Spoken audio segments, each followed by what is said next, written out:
राधे राधे दोस्तों, हरे कृष्णा। कैसे हो आप सब? उम्मीद करती हूँ अच्छे होगे, खुश होगे और बिल्कुल मजे में होगे, आनंद में होगे।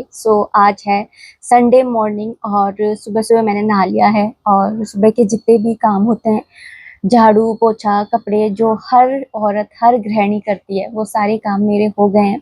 अभी बस मैंने सूर्यनारायण भगवान जी को जल अर्पित किया है और जब जल अर्पित करने जाती हूँ ना, उसी समय पर ना कपड़े भी सुखा करके आ जाती हूँ। तो पूजा भी चलती रहती है, काम भी चलता रहता है ना, दोनों काम एक साथ ही चलते रहते हैं। तो जिससे कि ना काम में भी देरी ना हो और पूजा भी समय से हो जाए। यहाँ पर बस अंदर आ गई थी, आकर के भगवान की करूँगी पूजा सेवा। तो उससे पहले यहाँ पर पोछा लगा ले रही हूँ थोड़ा सा। वैसे तो मैं सुबह लगा लेती हूँ, लेकिन फिर भी मैं एक बार दोबारा से है ना यहाँ पर लगाती हूँ। तो यहाँ पर आना बस पोछा लगा करके हाथ धो करके आ गई हूँ और सबसे पहले शिवलिंग की ही सेवा पूजा करती हूँ और उसके बाद में अपने बाल गोपाल लड्डू गोपाल जी की सेवा करती हूँ। तो यहाँ पर मैंने लड्डू गोपाल जी से को ले लिया था गोदी में और उनके बिस्तर वगैरह पटकार दिए थे और हमारे लड्डू गोपाल जी के दर्शन कर लीजिए। सुबह सुबह आज है रविवार, तो रविवार को मैं लाल पीले रंग के कपड़े ही उनको पहनाती हूँ, तो वही मैंने पहनाए हैं।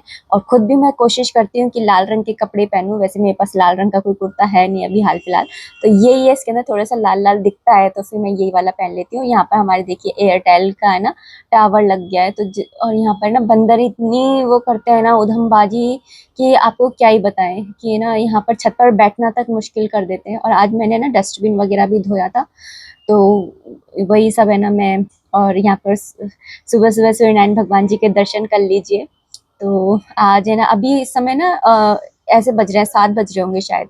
तो पूजा हो गई थी मेरी और यहाँ पर बस लड्डू गोपाल जी को दूध का भोग लगाऊंगी, मलाई वगैरह निकाल ले रही हूँ और साथ ही साथ है ना चाय भी बना लूंगी अपने लिए। वैसे मेरे काम जल्दी हो जाते हैं, लेकिन संडे वाले दिन है ना मैं थोड़ा एक्स्ट्रा काम करने की सोचती हूँ कि थोड़ा एक्स्ट्रा काम कर लूँ। सुबह नहाने से पहले ही जो काम हो जाते हैं वो हो जाते हैं, फिर बाद में गंदगी वाले जितने भी काम होते हैं ना वो फिर मेरे से होते नहीं है। नहाने से पहले मैं कितना भी गंदगी वाला काम होता है ना वो मैं कर लेती हूँ, लेकिन नहाने के बाद में फिर मुझसे होते नहीं है। तो इसलिए ना मैं पहले ही करने की कोशिश करती हूँ। तो आज मैंने डस्टबिन वगैरह भी धो दिया था। तो यहाँ पर चाय बन जाएगी, तो उसके बाद में चाय पियेंगे गर्मा गर्म। अच्छा अच्छा, मेरे पास में एक कमेंट आया था कि क्या मैं वास्तु को मानती हूँ, और अगर मानती हूँ तो क्या सिंक और गैस को है ना अगल बगल में रख सकते हैं, रह सकते हैं, कोई वास्तु दोष तो नहीं होगा? और उन्हें समझ में नहीं आ रहा ये वाली बात एक्चुअली। तो जी दोस्तों, मैं बिल्कुल वास्तु को मानती हूँ।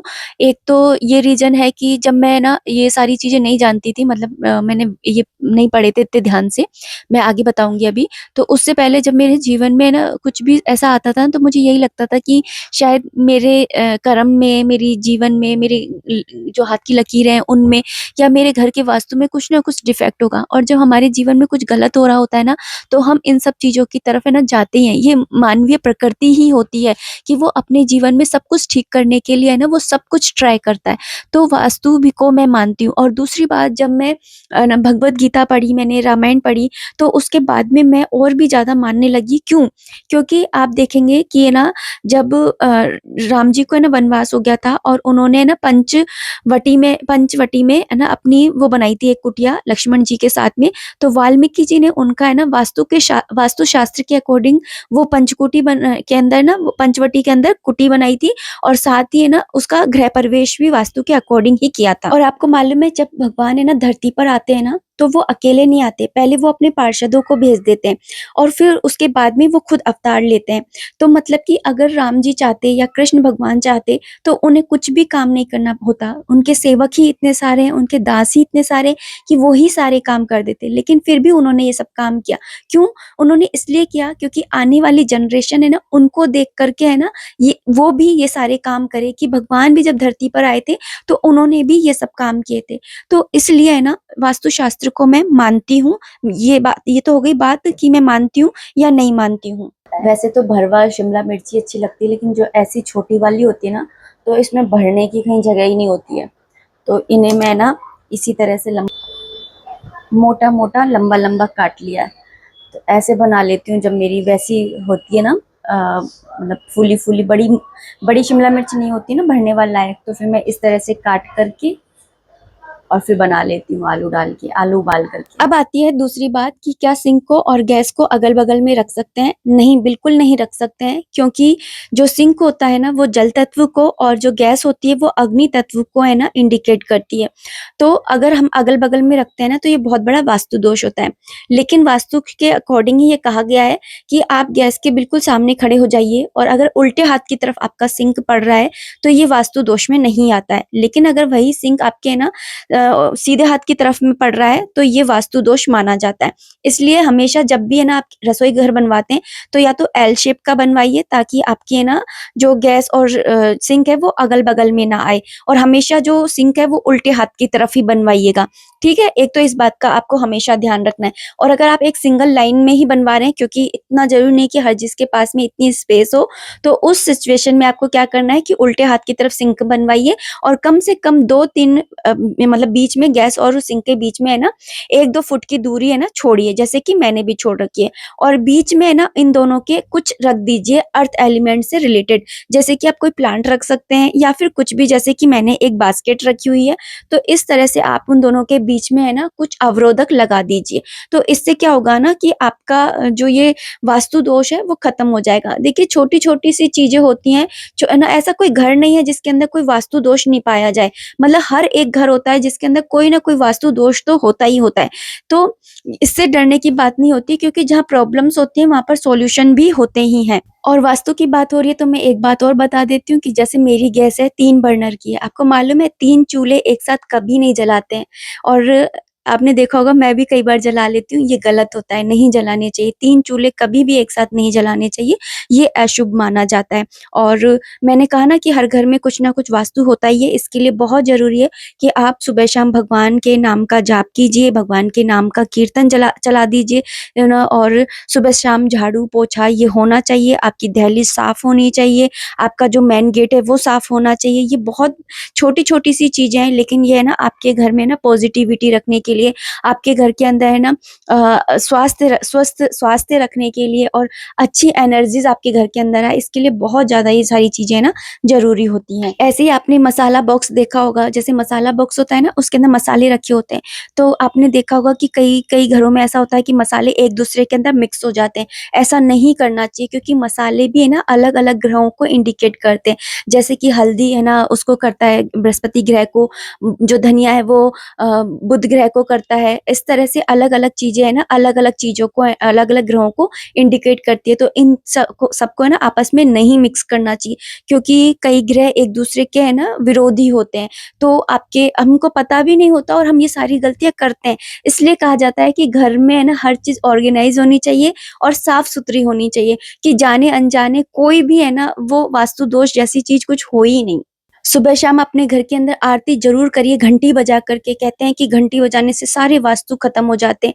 शंखनाद कीजिए, शंख बजाने से भी सारे वास्तु दोष है ना अपने आप खत्म हो जाते हैं, और ज़्यादा चिंता करने की भी ज़रूरत नहीं है, क्योंकि हम है ना भगवान के चरण शरण हैं। और कहते हैं कि जो भगवान श्री कृष्ण को के चरण शरण होता है ना, उसको है ना वो किसी भी चीज़ का है ना ऋणी नहीं रह जाता। चीज़ मतलब कि किसी भी देवी-देवता, पितृ, इन सब का ऋणी नहीं रह जाता है। हाँ, वो ये सारे कर्म करता है, क्यों?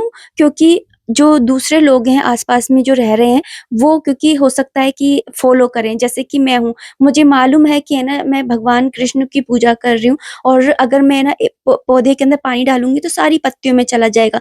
तो मैं श्री कृष्ण भगवान को बहुत मानती हूँ, ठीक है? लेकिन फिर भी मैं ना सभी देवी-देवताओं की पूजा करती हूँ, क्यों? क्योंकि आप सब मुझे देख रहे हो, आप सब मुझे फ़ॉलो कर रहे हो। अगर मैं नहीं करूँगी तो आप लोग है ना इंस्पायर ही नहीं होगे, और आप भी नहीं करोगे। और ये सारी चीज़ें होती हैं ना, जैसे हम शिव भगवान की पूजा करते हैं, सेवा करते हैं, तो शिव भगवान की भक्ति का फल पता है क्या होता है? श्री कृष्ण भगवान को पा लेना। ऐसे ही हम किसी की भी सच्चे मन से है ना निस्वार्थ भाव से सेवा पूजा करते हैं ना, निष्काम भाव से, तो उसकी पूजा का फल पता है क्या होता है? हमें कृष्ण मिल जाते हैं। तो इसलिए सकाम कर्म करना भी ज़रूरी होता है कृष्ण तक पहुँचने के लिए। आज तो पक्का मेरे पास में है ना ये वाले कमेंट आने वाले कि ज्ञान की वर्षा यहाँ मत करिए। खैर, यहाँ पर मेरी है ना शिमला मिर्च बन गई है, और मैंने यहाँ पर ना तेल सरसों के तेल के अंदर शिमला मिर्च को छोक दिया था, मसाले वगैरह डाल करके हल्का सा पानी डाल दिया था। और शिमला मिर्च जब तक है ना सॉफ्ट हो रही है तब तक मैंने उसे पकाया है। उसके बाद में मैंने इसके अंदर आलू मिक्स करे हैं, क्योंकि मैं शिमला और आलू मिर्ची की सब्जी बना रही हूँ। और शिमला आलू मिर्ची की सब्जी है ना, तो है ना इतनी बढ़िया लगती है ना, इसकी तो खुशबू इतनी अच्छी लगती है। पर हर्षित नहीं खाता है, इसलिए मैं उसके लिए ना आलू के पराठे भी बनाऊंगी। तो मैंने यहाँ पर ना आलू जो है वो बचा लिए थे, तो आलू के पराठे के लिए, ताकि उसको मैं दही चीनी डाल करके और है ना आलू के पराठे दे दूंगी। तो ये था आज का मेरा मेन्यू, क्योंकि है ना कि बन जाएगी एक तो आलू शिमला मिर्च की सब्जी और लौकी का रायता, और साथ में बन जाएंगे आलू के पराठे। तो यहाँ पर मैंने ना भुर्ता बना करके रख दिया है, जब खाएंगे उसी समय मैं बना लूंगी। और यहाँ पर ना फिर मैंने सोचा कि रोटियां नहीं बनाती हूँ, भगवान को भी मैं ना पराठे ही सेकती हूँ, क्योंकि शिमला मिर्च के साथ में तो ना पराठे भी अच्छे लगते हैं। और दही चीनी भी रख दिया है मैंने अपने प्रभु को। और जब हमारे ठाकुर जी हमारे साथ में, तो काय के लिए टेंशन लेना, टेंशन मत लीजिए, सब कुछ ठीक है। और हर घर में थोड़ा बहुत वास्तु दोष तो होता ही होता है, तो जितना आपको समझ में आता है उतना आप है ना कर लीजिए। और अगर ज़्यादा आप बिलीव करते हैं इन चीज़ों में, तो जो वास्तु विशेषज्ञ होते हैं उन्हें आप अपने घर पर अपन मतलब कर लीजिए, और फिर उनको बुला लीजिए। मतलब आजकल तो इतना ईजी हो गया है कि फ़ोन से आप है ना किसी को भी है ना बुला सकते हो, कॉन्टैक्ट कर सकते हो। तो उनको बुला करके आप अपना घर दिखा लीजिए, ताकि आपके अंदर अगर कोई भी है ना ऐसे कश्मकश चल रही है, तो उससे आप है ना छुटकारा पा लेंगे। और बाकी मैं तो इतना सा कहूँगी कि ना जब है ना तुलसीदास जी ने रामायण लिखी थी ना, तो बहुत सारे लोगों ने ना इसका विरोध किया था, खास करके मंदिर के पुजारियों ने, मतलब कि अच्छे लोगों ने ही सबसे ज्यादा विरोध किया था। तो उस समय पर मंदिर के पुजारियों ने पता है क्या करा था, कि एक परीक्षा ली थी, जिसके अंदर उन्होंने वेदों को सबसे ऊपर, उसके नीचे शास्त्रों को, उसके नीचे ना इस तरह से पुराणों को रख करके, और सबसे नीचे ना रामचरितमानस को रखा। और फिर जो मंदिर के पट थे उनको बंद कर दिया। और उसके बाद में जब सुबह मंदिर के पट खुले, तो देखा कि रामचरितमानस सबसे ऊपर रखा हुआ था। मतलब आप समझ रहे हो कि हमारे प्रभु का नाम, हमारे प्रभु की गाथाएं, हमारे प्रभु के कीर्तन, यही काफी है हमारे जीवन के सारे वास्तुओं को मिटाने के लिए। जब घर कृष्ण का है तो काई का वास्तु है ना। और मैं मानती हूँ कि इंसान को सकाम कर्म करने चाहिए, ये सारी चीजें माननी चाहिए, लेकिन है ना जितनी आपको समझ में बैठती है उतनी आप मानिए, नहीं बैठती है तो इतना ज्यादा टेंशन मत लीजिए, क्योंकि मालिक तो वही है ना, उनका घर है, उनकी उनकी जिम्मेदारी है, वो देखेंगे। मैं तो बिल्कुल आजकल इस चीज का नहीं सोचती हूँ। आजकल मतलब देखती हूँ, सब चीज करती भी हूँ जितना कर सकती हूँ, लेकिन इतना नहीं सोचती कि परेशानी हो उस चीज के लिए। ठीक है। और सबसे बड़ा चीज मैं फिर से कहूंगी कि नाम जाप करिए। नाम जाप आप जितना ज्यादा करेंगे ना, उतने ज्यादा आप भगवान के क्लोज रहेंगे। तो चलिए दोस्तों, अब इस वीडियो को मैं इतना ही रखना चाहूंगी। उम्मीद करती हूँ वीडियो पसंद आई होगी। अगर आई है तो प्लीज लाइक कर दीजिएगा। कोई भी कमेंट है, कोई भी सजेशन है, आप कमेंट बॉक्स के थ्रू मुझे कर सकते हैं। चलिए मिलते हैं नेक्स्ट वीडियो में। राधे राधे, हरे कृष्णा।